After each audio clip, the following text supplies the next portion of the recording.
Thermostat battery compartments getting all corroded or dirty can seriously mess with your heating or cooling system, and it's way more common than you think.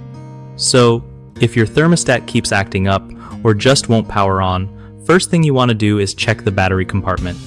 Grab a screwdriver, pop open the compartment, and take a peek at those contacts. If they look all crusty or rusty, that's your problem right there. Use a little bit of white vinegar or lemon juice on a cotton swab to clean off the corrosion gently, then dry it completely before putting the batteries back in. Don't forget to use fresh batteries too, because even a brand new thermostat won't work right with dead batteries.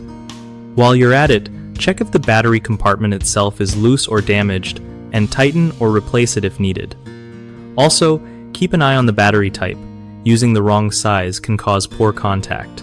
After cleaning and replacing batteries, test your thermostat to make sure it's working smoothly again. Keep this simple maintenance routine every few months, and you'll avoid a lot of hassle when the weather shifts. One of the biggest mistakes with thermostat battery problems is ignoring the corrosion until the system just stops working. Don't wait for a full blackout to check it out. Another common issue is using old batteries or mixing different brands, which can cause uneven power flow and make your thermostat glitchy. Lastly, some folks overlook the battery compartment itself being damaged or loose, so even new batteries won't help.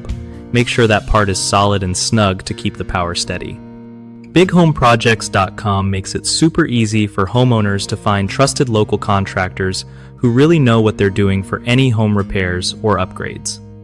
For contractors, it's a great spot to connect with people looking for their skills and get steady work without all the hassle of marketing themselves.